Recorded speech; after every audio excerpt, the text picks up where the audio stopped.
Welcome to Best Practice, a show where we interview leaders in the building industry to unpack the tools, strategies, and tactics they use to run great organizations. Today, I'm very excited to be joined by Katharina Benjamin of Kontextur and Jeff Kaplon of Subtilitas. Katharina Benjamin is a co-founder of Kontextur, a digital magazine spinning around architecture based in Leipzig and Berlin. Katharina is a research associate and architectural educator at TU Dresden as the chair architectural design and construction, and as part of Schultz and Schultz. Jeff Kaplon is the founder of Subtilitas, a website that features a connected visual lineage of contemporary projects, emphasizing craft, detail, and materiality. Jeff is a Los Angeles-based designer and co-founder of LA-based architecture and interior design practice, Part Office. Jeff and Katharina, thank you very much for joining. Thank you for the invitation. So I want to know what the founding story of Kontextur and Subtilitas is. I'm happy to, Katharina, do you want to start or I could start? Please go. Okay. I started Subtilitas around the end of 2009, I think was when the first post was made. And it was kind of the convergence of quite a few things happening at once. Pragmatically around that time, of course, is when we were going through the economic recession, which really impacted architecture offices in the US, and I was kind of without work for a while and living in New York at the time. And in that time, I was just really trying to stay inspired despite being so disenfranchised with the fact that there was not a lot of work, feeling like a little discouraged by the architectural profession at the time. So I kind of took to doing a lot of just personal research. And a lot of that research stemmed from, I went to school in New Orleans. And at the time, I think a lot of the things that we were seeing was focused around this kind of, in the early 2000s, late 90s, like this new sort of digital wave of architectural design that became really popular in the US. These like kind of really alluring forms and like very formal language of architecture. And I ended up doing an abroad program in the middle of all that took me to Switzerland and Vienna and Prague. And that was a kind of a surprising introduction to a whole other type of architecture that I wasn't really seeing much in my studies. And it was an architecture that was based, it ends up being the kind of the foundation of what a lot of Subtilitas was built on. It was stuff that was formed around like a certain understanding of craft and building and materiality that I think was maybe absent from a lot of that more showy architecture that I was seeing. And so I think, that kind of interest coupled with this downtime I had gave me the time to sort of start to collect these images from my travels, researching a little bit more about the offices I was introduced to. It kind of went from sharing, these projects with colleagues to kind of wanting my own space to kind of collect them. So I just had like a running stream of the types of work I was interested in. So it really just started as a personal vessel for things I was interested in. And I think over time, it found itself an audience, but it's still kind of centered on that original impetus to kind of start it. I see some similar motives here. What brought us to found Kontextur, and it was in 2017. And I was at the end of my studies at the Bauhaus University in Weimar. And me and my project partner, Alain Marie Linnemann, we were project partners in 2 semesters. In one semester, we were doing something for Professor Ines Weizmann at the Center for Documentary Architecture. And we were working a lot with sources, with film, with audio material. We were interviewing a lot of people on camera about Jewish architecture in Germany, which is, of course, vanished away by... And the next semester, we had a construction semester year, and it wasn't going well for us. And we were somehow really annoyed, and we were troubled with the whole profession, with the perspective of graduating and transferring into the working world. And I just had become a young mother. And for me, it was like, oh my God, why did I ever came up with the idea to study architecture? What should happen with my life when I leave the university? And Alain was feeling the same. And we somehow were really, really unsatisfied with the architectural scene in Germany being dominated by big three-letter offices who were building everything, and the young generation couldn't come in. And even more with the communication, the publication about architecture in Germany, with these quite traditional magazines reporting about competitions and buildings being built by these three-letter offices. And then we always had this, we want to find a voice. How can we do it? And we had to do our designs for our project, but then we were always sitting in restaurants and had a coffee and a lunch, and our minds were going somewhere else. And we said, okay, we have to found a magazine, maybe with really insightful, up-to-date architectural content, and it has to be the best. It has to look the best. But then somehow we thought, we don't have any money, we don't have any resources, we don't have anyone who will give us something for the whole coding and for the content. And then her boyfriend, her partner at the time, maybe you just go start with Instagram. And we were like, what? Instagram? No way. This is like not on our level. We were quite suspicious. But then we said, come on, let's give it a go. We were having this name, Kontextur, and we were registering. And then we started quite without a plan. We were going to the library at the Bauhaus University. We were taking photos of our lamps or the furniture of our parents, like really without a plan. But somehow we got still more followers, and then we had 1,000 followers, and then somehow everything went up from there, and we changed our plans. We always had this iteration process. What should it be? What should it be? Then we started with the website. And then somehow 4 years later, I'm still doing this, and Alain is working as an architect, and she left Kontextur as it became too much work to do it next to architecting. Yeah, so I'm curious to learn about after the founding story, like, for example, like Jeff, quite a while ago, in a sort of different era of the internet, what have been the eras? And then also Katharina, after that founding, what were some phases of that project that both of you were running sort of just as a sort of hobby?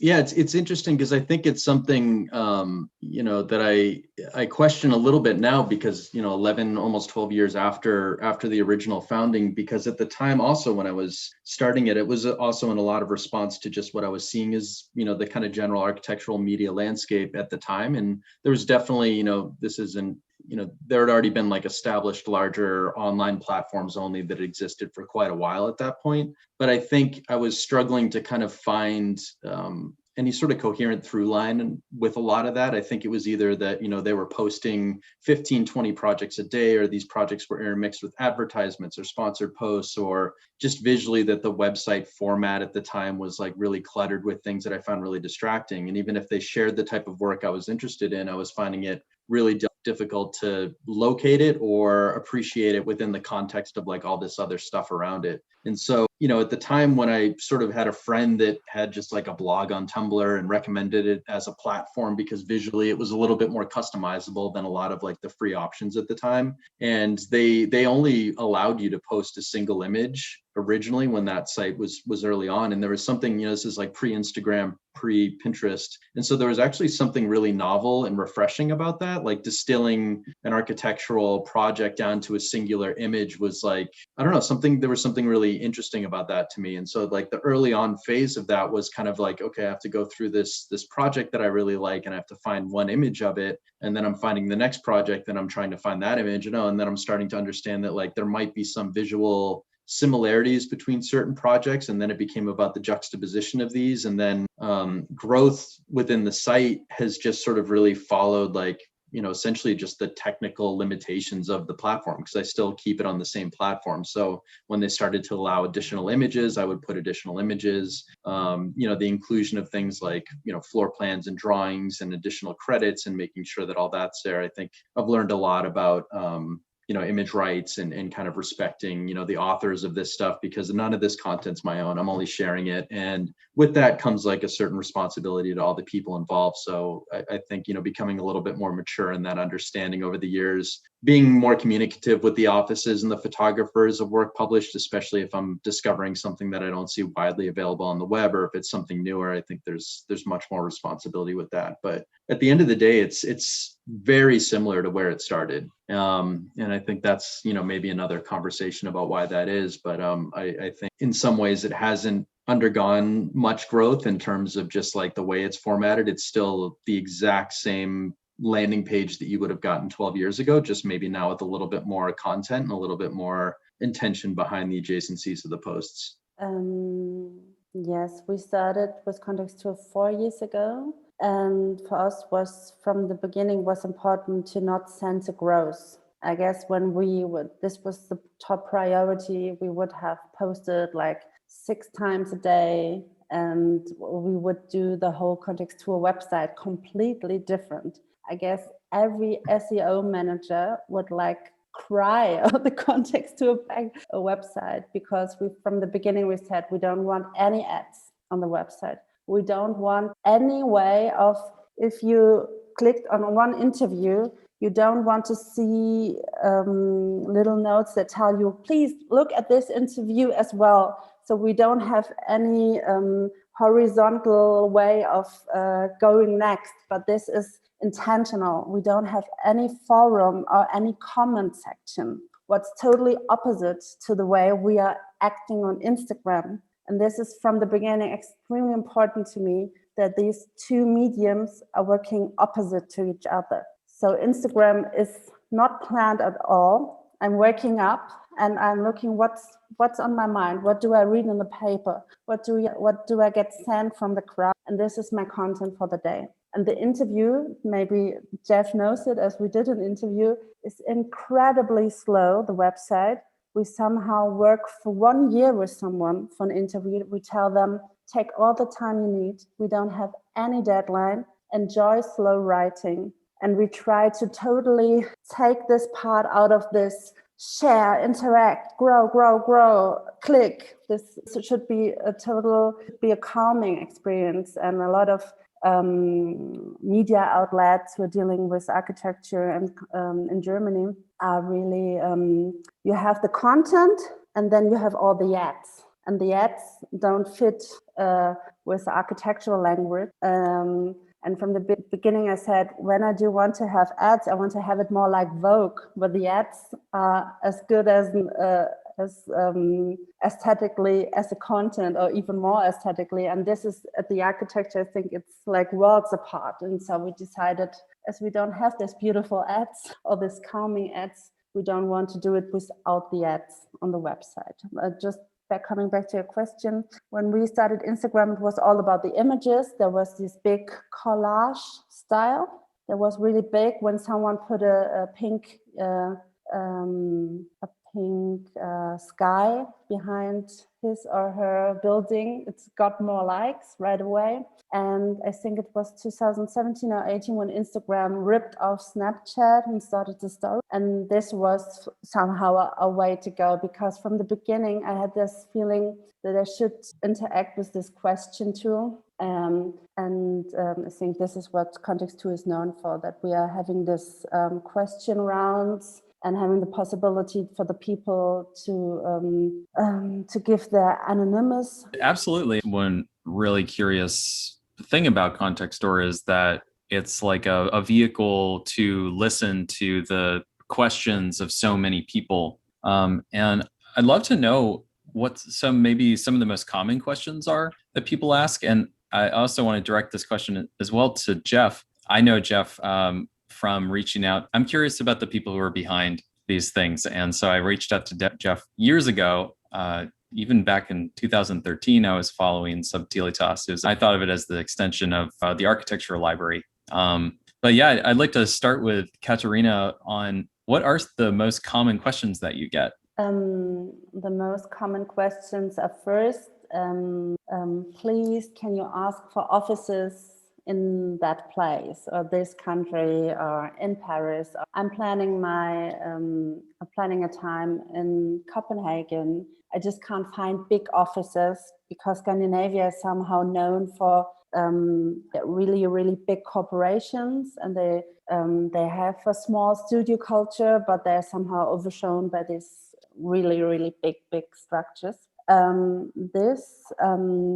Then, of course, I think that we became really well known for the money talks. I'm a fresh graduate. I want to start.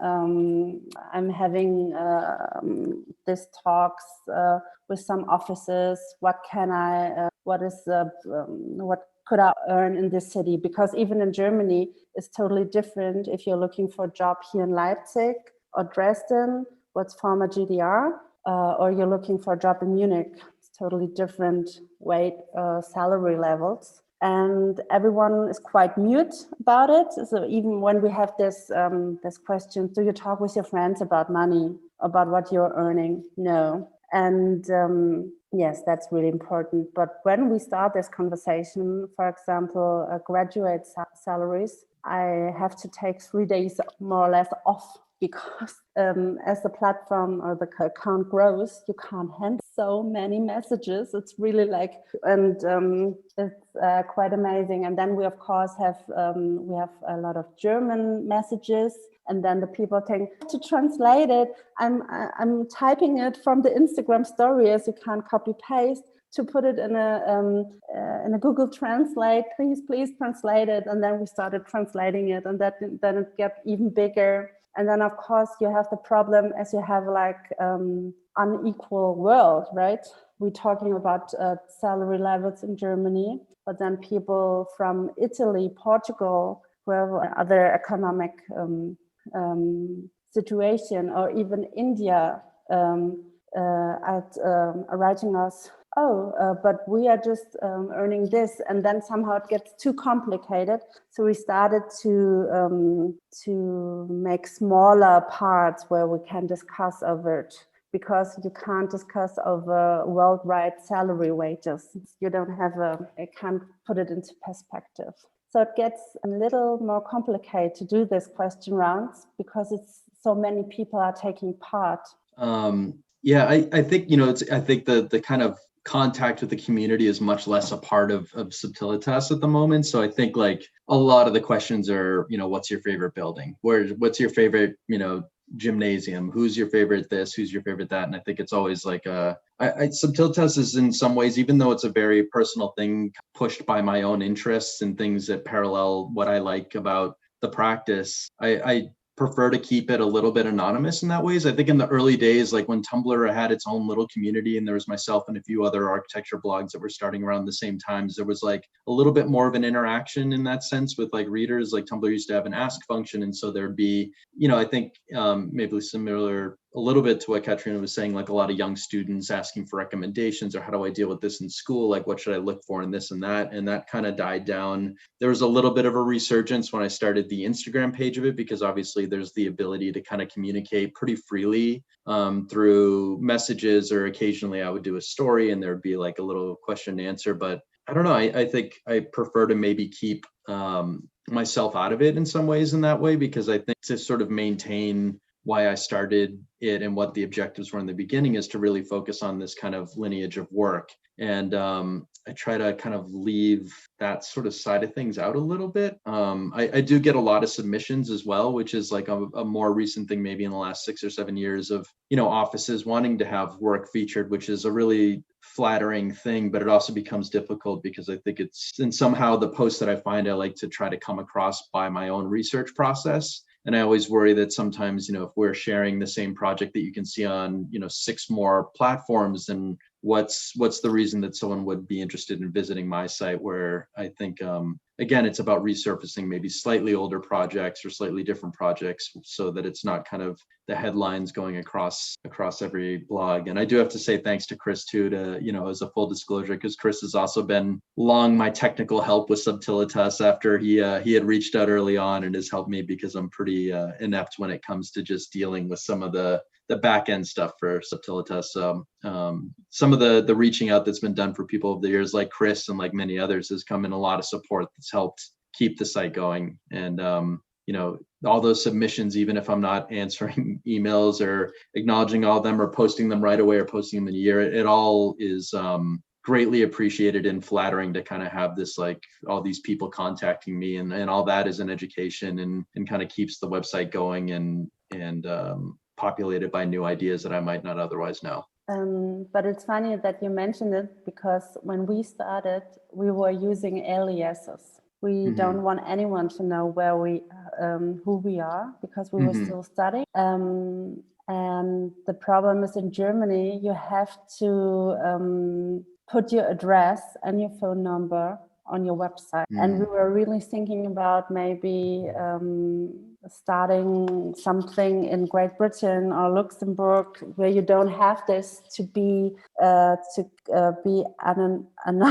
Because at the beginning we were more acting like on a little whistleblower kind of thing, like even more than it is now. I think we're keeping the peace with all the institutions and all the offices, more or less. At the beginning, we were thinking we're really going, because now we have entered the working world, and I'm working for the educational institution. I have to be careful in what I say and what I post, because and somehow, I'm responsible. Right. What's your favorite discoveries that you've come across because of the platforms, like opportunities that have come about, or even as you've been searching around, like Jeff, you have your own research process that you do, and Katharina, you're getting more questions and inquiries and comments from people than you can handle, from multiple languages. I'd love to know what discoveries stand out because you've brought these platforms into being. That's an interesting question. I think it probably is maybe tying into what I was saying last, is really just, I've been the discovery of, practices, methodologies, I think to like kind of be introduced to so much work is, like fuel for the fire, of course, for the website, but also just personally in my interest in just sort of discovering these things. And I think to look, kind of across so many different places and sort of see what a lot of young offices are doing, it's interesting to sort of see in the last maybe 10 to 12 years, like as I've been focusing on this, the ebbs and flows of certain different ideas and how they're maybe executed across different places, how they're interpreted. It's always exciting to kind of, see what the younger generation's doing, and then to see that in context of what's happening in other places is super satisfying. And I think, on a more personal level, just the kind of community aspect of it, like the practices that I've met, through this and in more personal ways. Other content creators like Katharina, we've been sort of talking, if not just through Instagram, over a few years. And it's really interesting to be able to have the types of conversations similar to what we're talking about now. And then, even just sharing work. And like I'd mentioned, the early kind of community that was around Tumblr at the time with like Archive of Affinities or Of Houses or FEA Brutalism or Alera Fritz and Walden, like all these kind of content creators who were doing something very different than me, but it was sort of led to a lot of just sort of discussions and talks. And Andrew Kovacs of Archives of Affinities in LA. So it's like every once in a while we'll kind of reconnect and just sort of talk about like, okay, we're still doing our blog. We were doing it for 10 years. What's it mean? What's this mean? And so I'm really thankful for the opportunities of that kind of more personal community outside of just what happens sort of behind the screen. And I mean, this is one thing that we share. We're both really interested in architectural books. And Kontextur is like, I love that this project brings me to deal on a daily basis with architectural books, to take the photographs. I bought, I looked for 2 antiquaric books because Jeff had them in the story. For example, the Japanese wood book.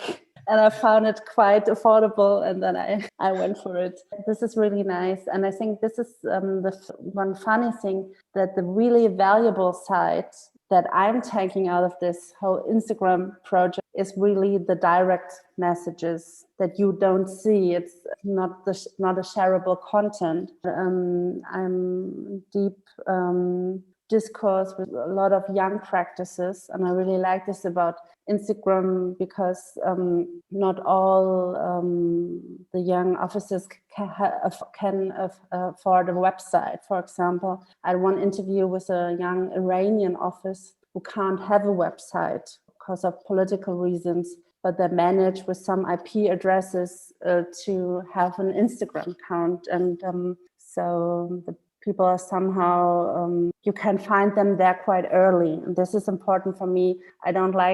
I'm flooded with press texts, and this is not what I'm looking for. I'm looking for, with the interviews, I really, somehow the people are writing, it was the first time I developed this stance or this position. Thank you for asking me. And this is what we are looking for, not for PR people who have everything copy and pasteable. Yeah. So we like to have the first interview with a practice. This somehow I like what I like. Yeah, you were our first interview when we started our practice too. So that's great.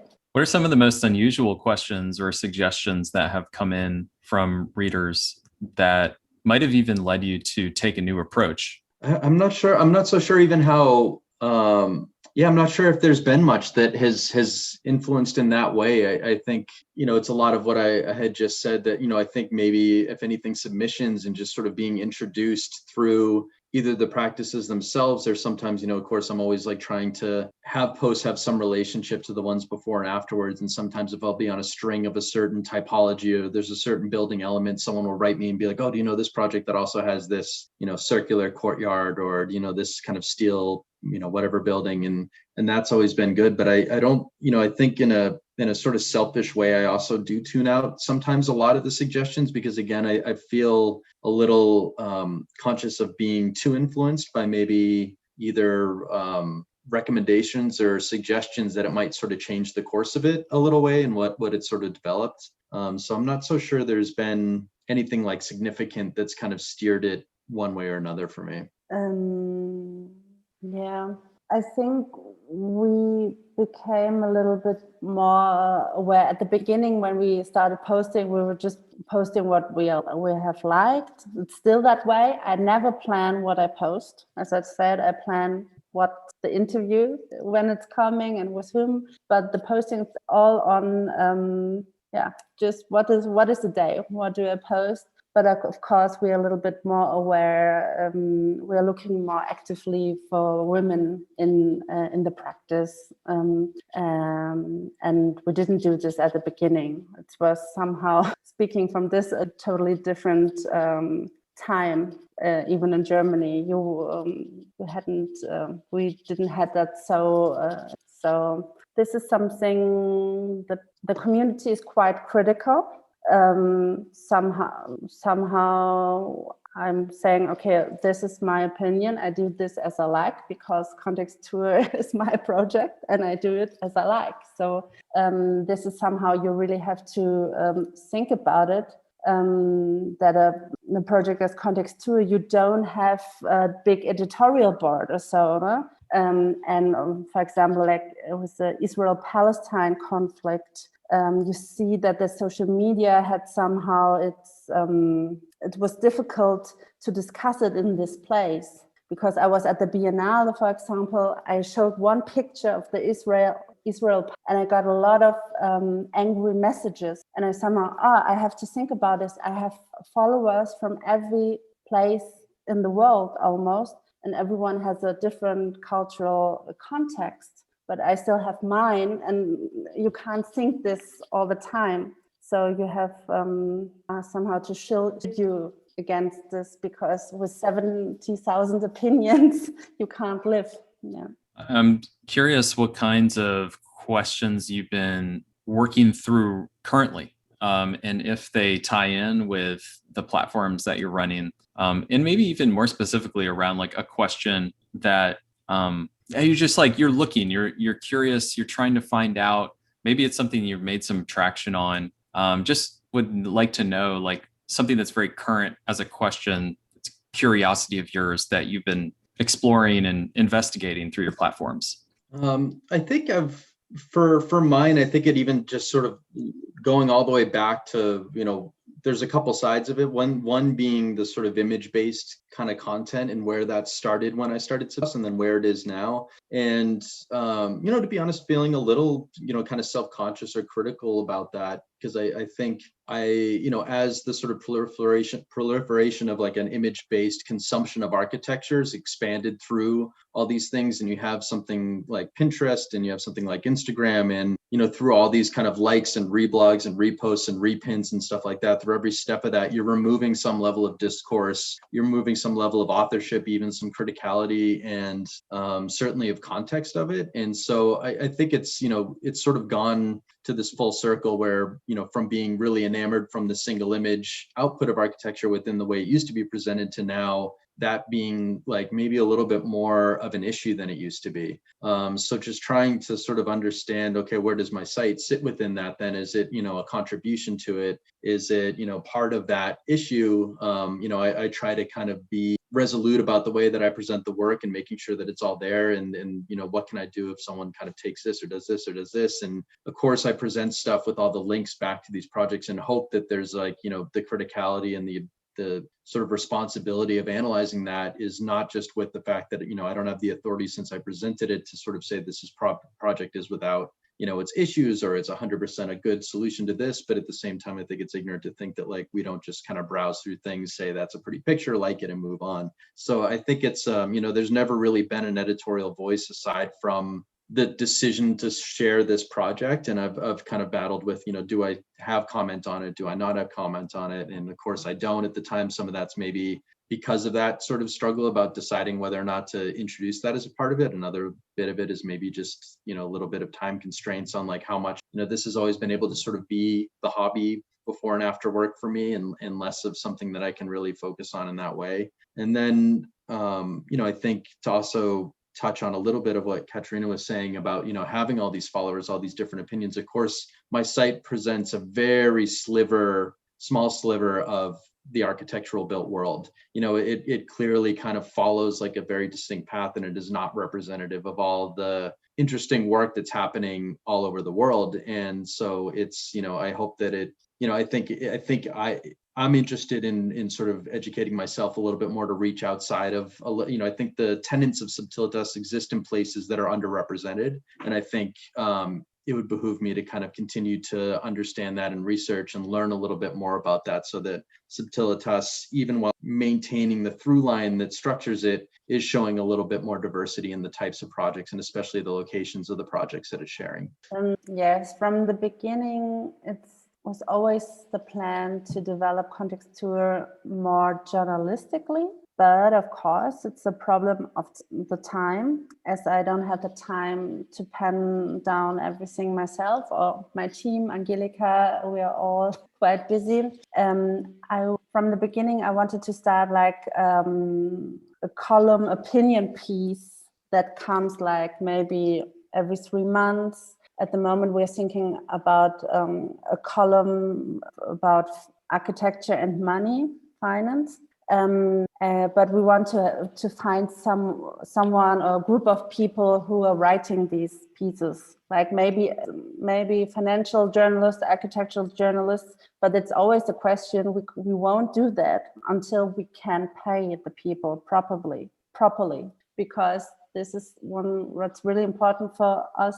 We can't go there bragging on context. You should tell your bosses you have to get paid properly. Don't do night shifts. And then we exploit some people penning opinion pieces for us without giving them the money they deserve for their knowledge that they are giving us. So this is really important. And so we have to do this slowly. Another thing is, what we are working on, the problem is of all the information and all the knowledge that we are sourcing with Kontextur Instagram it's not an easy way to get it out of Instagram. It's really somehow it's like it's glued there. We have it in the highlights. It's getting more and more highlights. It's going back somewhere. And we are working on a project which is called Kontextur, where we have a coder, graphic designers on it. And this will be quite really, really exciting. But it's so much work and there's so much to think about it. And we have beta testing starting the end of the summer. How do you use this platform? But other things like what's the favorite office, which office you can recommend for the working culture, for the architecture. I think these are things that you have to somehow make index. You have to have indexes about it, which can be searched, which can be where you can work with the data somehow to have an argument when you say, we looked at this data from the whole world. This is the conditions the people work under, and this is not possible. Well, how we do it with Instagram at the moment. So we're trying this. It's a quite big step for us, and we're quite excited and a bit frightened how this will work out. And another project is, maybe you know it, Chris, when with the university, with the chair architecture, design and construction, we did the whole fundamental knowledge course for the first year. We just put out in videos, we shared all the knowledge. And now we decided to do this all once again as an English version. And I'm quite excited how this will turn out. We just have the English the English voices at the moment recorded. And this is really amazing because this is originally content that you give 200 students a year. And in our Vimeo YouTube site, we just had 140,000 clicks for this basic construction course. So this is something that I find really, really interesting. But because when I started studying, when you wasn't able to connect with your professor, your teacher, and you had no chance. You could go to books, but in the early stages of studying, it's not possible to get everything yourself from books. I kind of set a topic for this being how to share architectural knowledge. And I was also thinking of the example of this new project that you've been doing on documenting like a foundational knowledge about construction. I've run polls myself about like the two things that seem to be missing from the education of an architect about practice are business and construction. And being that they're like the two disciplines that you have to build your own knowledge about once you move into practice. And I think there's a lot of examples in construction, specifically from Germany too, about how to convey construction from a lens that it's understandable, it's designed, and it can be synthesized in an elevated way as an architect. I sort of feel like that's missing still, though, from the business side, which is kind of an objective of Monograph, is to think in some ways about like, what are the resources, how to represent all these aspects of business, which is the other missing piece of education, but through a lens that's similar to maybe how Burkhauser has been doing construction, or Katharina, like how you've been thinking about your own video content through your university. Because I think without that, you sort of have to rely on simply analyzing sort of the photographs of precedents like you'd see in Subtilitas, right? Like those are examples of the finished work once synthesized, and you sort of try to reverse engineer and build your own knowledge of like, well, how did they achieve this new precedent in that condition right there? Katharina, have you thought about like, when you're talking about these questions about money and financing and like aspects of practice that are, in a sense, they're technical, but they're technical from a business side. They're not technical from a construction side. Yeah, I'm just curious, maybe a little bit of your reflection on what that might look like for the other questions that, especially as you move that content out of Instagram. The first part is just sourcing the material. But yeah, what are some other ideas? Like something you haven't touched on yet is like the job board that you've been doing, like different ways that you've been trying to finance, provide like a source of revenue for Kontextur so that you could make it move further than just a hobby. So yeah, I'd love to hear some more of your thoughts on that. Yes, we're thinking quite intensively about the money question. And we try different things. We have a few cooperation. I produced a podcast for a cooperation partner. I started a job board, and that was all again. I was thinking like 1 year, how should I do this? How should I do this on the website? Can we have somehow submission process really, really complicated? But then I thought, come on, I need a template, I need an Instagram account, and I do it from there because we are quite fast, we are really nice, and we are really having a nice conversation with the people via direct message. They're submitting it. We have a pay what you want system. What's quite first the people are, but we are saying, okay, this is a job board. You can pay what you want. Think about it, and it's for supporting the Kontextur structure. So it's not just paying your ad, because we know you like Kontextur and you can give something back, and we can pay our graphic designers, we can pay our coding people decently. And yeah, we always thought about paywall, but then we thought we don't want to do this, because this taking the whole, what we just said, sharing knowledge, making it accessible away. I'm doing a lot of consultant work, social media consultancy. We have the Kontextur guides. We are thinking about it, but we somehow have to operate it, because it's so in our heads that we can't make a commission out of it. We can't say, you person, please do Kontextur guides for us. I think it's really important that it comes from the team and from our way of communicating. Yeah, that's interesting. I'd love to hear maybe just a few more examples of some favorite examples, moments during maybe like a streak of projects, or like it's been interesting, for example, watching Jeff, 2 lectures I can recall, one at a university you spoke at, and then another which was, I think, a part of the Architecture Foundation in connection with Of Houses, and I think another office was involved in that. But it's despite how anonymous you try to make yourself, Jeff, I don't think that you can help but notice that you actually are really thoughtful of how you're thinking about these projects, especially as a practicing, running an architecture firm in LA, and applying your own thought process and own design process. So you really are reading into these projects, I imagine. You can tell when you look at these lectures. So I'm hoping it would be interesting to hear a little bit about like some projects, or something that you've noticed like really specifically about projects that have piqued your interest.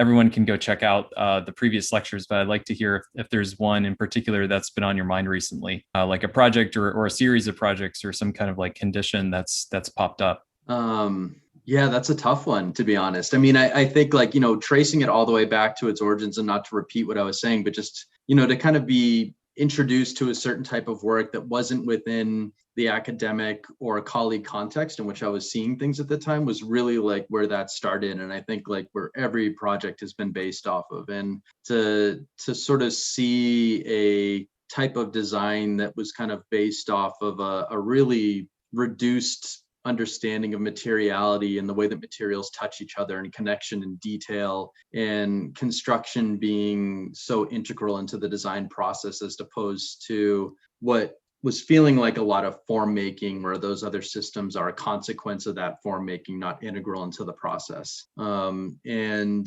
I think you can sort of see with the ebb and flow of this, what I'm thinking about at any given time. Like, I think recently, the last couple of days, has been a lot of Japanese houses, and it probably comes from the fact that here in LA we're doing a lot of timber frame houses, and just sort of looking at the way that I think there's always something super fascinating about the deconstruction of program and understanding of privacy and the urban condition within Japanese sort of residential architecture. And the ones that I've been looking at more recently has just really been just that. And so it's hard to sort of say if there's been anything in particular that has like been the wow moment per se. I mean, I think, yeah, it's kind of hard because I think, the relationship of Subtilitas to my own practice, I think it's important that actually there is a little bit of a distance between those two, because I think especially because it is an image-based platform, it can be really easy for me to approach a project. And if I'm looking at my own site or kind of putting my mind into my own site, you're then sort of thinking aesthetics over methodology a little bit. And of course, like when we design our own projects, it's important we have our own process and conversations to kind of come up with the work that we have and not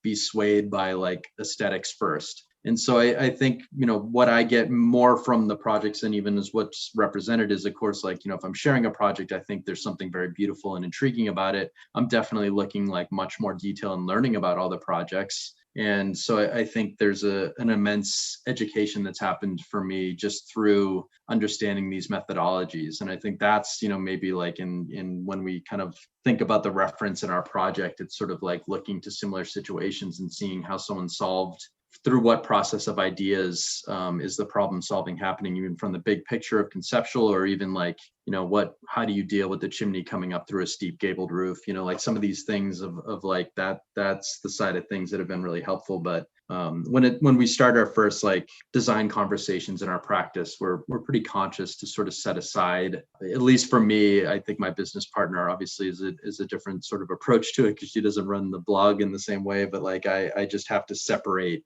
that side of things because it'll be too easy for me to just get like really excited about some of like the visual stimuli that I've been seeing. One of my plans actually are to once ask for young officers in the US.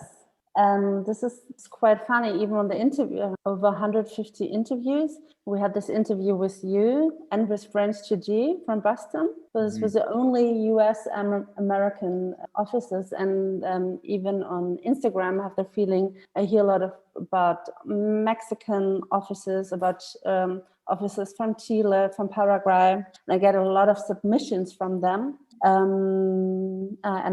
But I don't have almost no knowledge about the young architecture scene in the US. And you not like to share so many references from the world of US architecture, right? So I don't know it from you either, because you show a lot of European references. Yeah, and I think that's, again, it sort of goes back to the very beginnings, because that was what I was not seeing. And so it's kind of been the most interesting. So it's not necessarily that I don't have that interest, let's say. It's just sort of the thing that I'm being exposed to the most. And so what I share is sometimes the stuff that feels a little bit further away from what kind of I'm encountering on a daily professional basis. And I get that might not always be evident. I don't think the intent is sort of convey that anything that's not shared is something that I don't think that is worth sharing, just in the same way that I might not share, the newest projects from a larger office that I know is going to be published everywhere that I think is a really amazing project. It's just you've already seen it 10 times by the time you've gone to my site.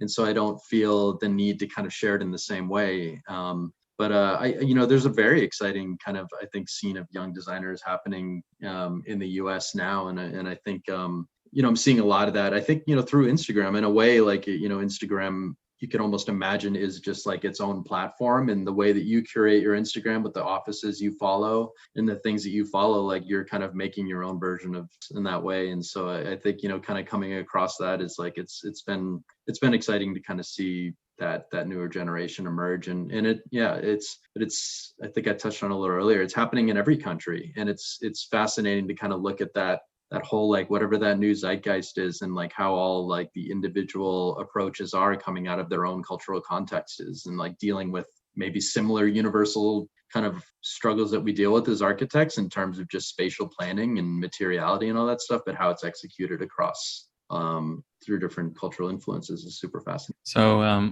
think we'll close with just a question about what are some other things that you're working on outside of these platforms, whether professionally or other new projects that have been your more recent focus? Well, I think, yes, it's been touched. I have my own, I co-founded a design practice here in Los Angeles with my business partner, Kristen Corbin, called Part Office about 5 years ago. That's also been, I think, the reason why the posting regularity on Subtilitas has suffered a lot in the last few years, sometimes going many weeks at a time without sharing new projects, because we've really been investing everything we can into getting this office under the ground. And like you mentioned, Chris, business is not an aspect of our education. So a lot of time spent kind of learning that. So, I mean, that's really the primary focus outside of this. And then, just trying to spend more time on it. You and I, Chris, have had conversations about perhaps on the technical side, ways to make Subtilitas more accessible, ways to make the archive more accessible, searchable, that sort of thing. But and just sort of battling all these questions that you've brought up. But at the end of the day, I think maybe this is my own thing, but I wonder if other people would agree that I do think that somehow there's some comfort in going to my URL and having the same page always look the same with the same type of content as it's had for over a decade now, with the way that a lot of media, similar sort of blog like platforms maybe shift or disappear or reappear or change or reformat. I kind of find comfort in sort of retaining the similar strategy. So yeah, that's just sort of the practices, like, the personal architectural practice and then the Subtilitas to stay inspired. Yes, as I have already mentioned, I'm working at the university. I teach, and for the last 1.5 years, this was quite time consuming. I think as everyone on the planet, we had to reformat our whole process of doing it. It was quite funny. We started we're transforming our content in these short videos before the pandemic hit. And we're sitting at the university and some people making little pitch about it, what we are going to do. And some other professors were, where do you need that for? So it wasn't digital architecture education. No, I have my project. And somehow we were a little ahead of everyone else at the faculty, which was quite great because we already had some competences to somehow start into this totally shift of teaching architecture. Yeah. And I don't know, I really want to, for me, what's missing was the last year was having no childcare available. So a lot of pressure, no time is more time for reading and more time for learning something new. The last thing I've learned was video editing at the university, and it was so important for me because I could do so much with it. But I'm really missing time to somehow evolve personally as everything gets more and more, and you can go faster and faster. But somehow, with the pandemic, it's totally broke down the spaces you had for doing something else. So I hope this will come back. I think traveling is always something that you need when you're doing something like that, because I'm not sourcing so much out of the Instagram content. I don't consume so much content. I try to find content around me and put it into Instagram for the others. I think this may be one of the secrets why it works for the people, because it's not what you see all around it. Well, thank you so much, Katharina and Jeff. This is a pleasure to bring you together and to talk with me. I really appreciate it. Huge pleasure. Thank you very much. And thank you to the audience for tuning in the whole hour. Lots of familiar names in here. Hope to hear from you either directly or some other way. But thank you, everybody. And I really hope I can travel to the US in the next years again. I really want to do it. I planned it for a few times because it had to be cancelled. But when, I will hit you up. And vice versa, absolutely. Love to visit out your way. Thanks for the invitation, Chris. It was really nice, and nice to finally talk with you, Katharina. I feel like maybe we could do our own 5-hour discussion after this, because I'm so interested in learning just a little bit more even through this. I think what you're doing is really amazing, and I'm really impressed with the way that your platform has kind of grown over such a short period of time. I think you're certainly striking an important chord in the profession. And thanks, Chris and Monograph, for the invitation. All right. Well, talk soon. Bye, everybody.